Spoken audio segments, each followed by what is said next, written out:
When we were little, our parents would occasionally go away for a weekend, leaving us under the watchful eye of our Uncle Ron.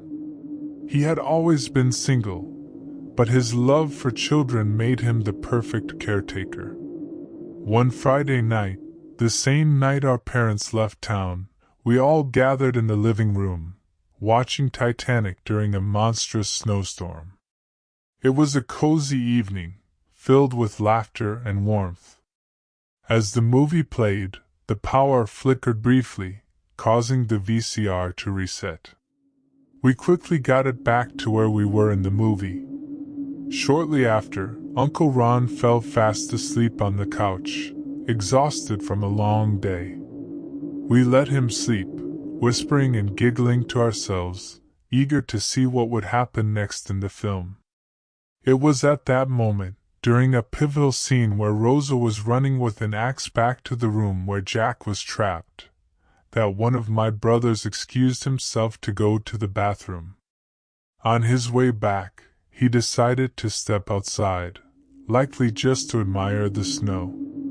However, when he rushed back inside, he was yelling for us to come take a look at something. Intrigued and starved for a little excitement, the three of us ran to the back door, peering outside. And there it was, a set of footprints in the snow. The footprints led from the back door to the window, and then back toward the yard and the vast expanse of woods beyond. The sight sent shivers down our spines. To make matters even eerier, my brother claimed he had heard the back doorknob turn. Our older sister, despite being 3 years older, went into a panic and hurried back to the living room, not wanting to be a part of whatever was happening. My brothers and I, however, felt a sense of adventure. We convinced our sister that it would be fun and that we wouldn't go too far. Assured that we would stick together, she returned to the living room to continue watching the movie without us. We marched out into the cold snowstorm, following the footprints that were rapidly filling in with new snow. The footprints led us deeper into the woods, and with each step, they seemed to sink deeper into the ground. We couldn't tell if it was because less snow was falling under the trees or if the footprints were fresher. Nevertheless, we pressed on, following the mysterious trail. After some time, we arrived at our destination, a hidden cabin nestled deep within the woods. The cabin stood dark and foreboding, with no light emanating from its windows. The footprints led directly to the front door, but none of us dared to approach it. Instead, we cautiously crept over to the closest window, peering inside. The cabin's interior was shrouded in darkness, making it impossible to see anything. We noticed that the window was not made of glass but rather a screen. Suddenly, we heard 2 thumps coming from inside the cabin, followed by the sound of something sliding. Although we couldn't see what caused the sounds, they sent chills down our spines. In that moment, one of my brothers screamed and pointed behind us. We turned to see a head poking out from another window of the cabin. It was so dark that we could only see a silhouette, devoid of any features. The head disappeared from view as we heard rapid thumping sounds coming from inside the cabin. Then, without warning, the front door burst open, and we all screamed in terror. We ran for our lives, desperately making our way back to the safety of our house, following the footprints through the snow. Although we didn't believe we were being chased, fear fueled our adrenaline. The next day, we tried to retrace our steps and find the cabin, but it was as if it had vanished from existence. It remained an eerie mystery, haunting us with its enigmatic presence.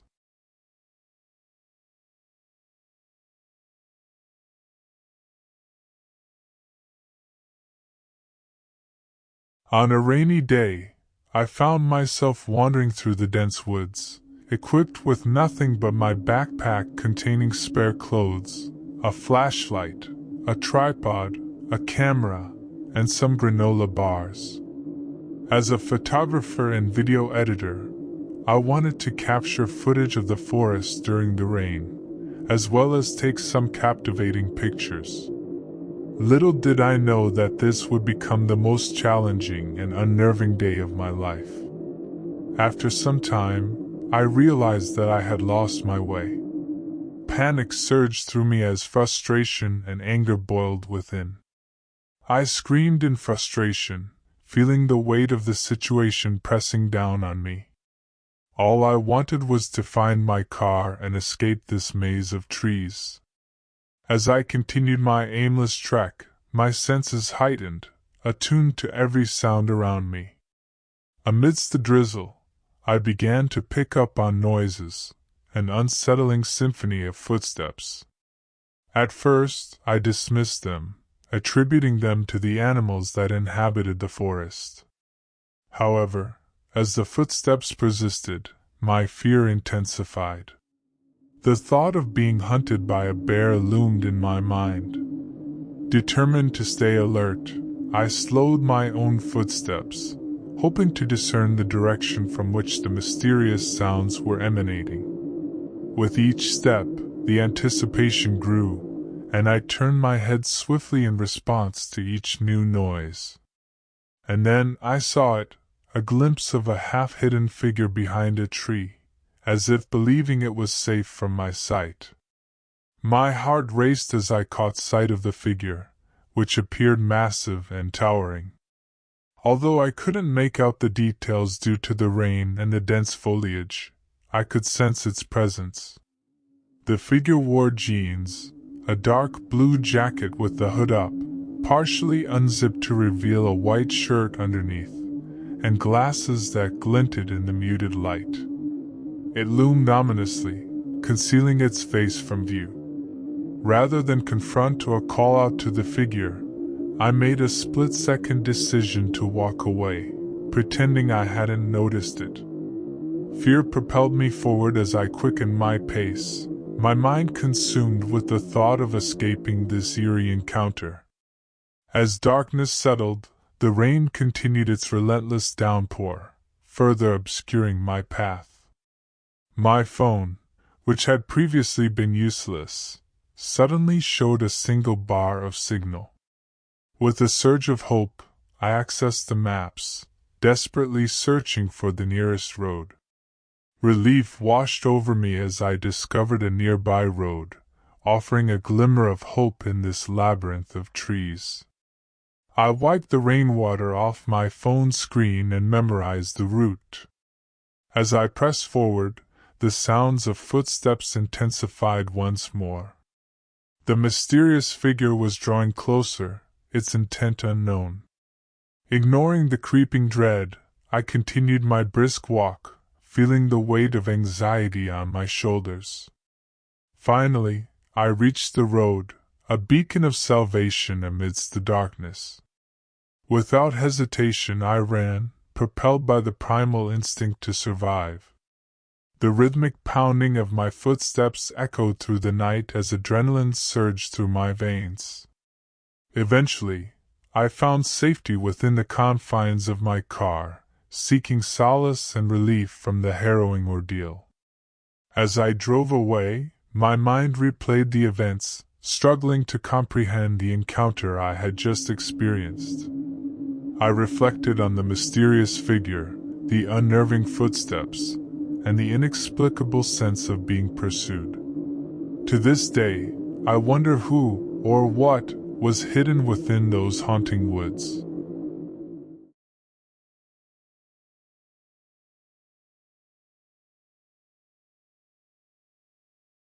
My friends, whom I'll refer to as S and J, joined me on a camping trip near Blue Mountain National Park. We set up camp near a serene pond, thinking it would be the perfect spot to relax and unwind. Our main goal for the trip was to escape the daily grind, enjoy some beers, and simply chill in nature's embrace. As we settled in, The atmosphere was light and cheerful. I cracked open my second Budweiser, sharing laughter and stories with S and J. Music played softly in the background, creating a carefree ambience. Little did we know that our peaceful evening would take an unexpected turn. Suddenly, S reached over and turned the speaker down to a whisper. He shushed us and pointed out towards the pond. Confused, I followed his gaze and squinted through the dim light. The campfire cast a gentle glow on the pond's surface, but I struggled to see what S was referring to. S whispered, "Do you guys see that?" Jay and I strained our eyes, trying to make out any unusual sight. Gradually, a sense of unease settled within us. S continued in hushed tones, "There's something in the water." My curiosity piqued. I decided to retrieve my flashlight from my bag. However, as soon as I reached for it, S insisted that I shouldn't. Reluctantly, I obeyed his request and left the flashlight untouched. We sat in our chairs, the atmosphere growing heavy, the words unspoken between us. An hour passed, and during that time, nothing out of the ordinary occurred. We began to relax once again, believing that our initial unease was unwarranted. Conversations resumed, laughter returned, and we settled back into a comfortable rhythm. But deep down, the memory of S's words lingered, whispering doubt into our minds. When I finally retired to my tent, alone with my thoughts, my mind began to race. I couldn't shake the image of something lurking in the water, hidden from our view. Each sound in the surrounding woods intensified, amplifying my alertness. And then I heard it, the distinct sound of footsteps, growing closer. In an attempt to focus, I sat up, straining to discern the origin of the footsteps. The forest seemed to hold its breath as I listened intently. Another footstep echoed through the woods, closer this time.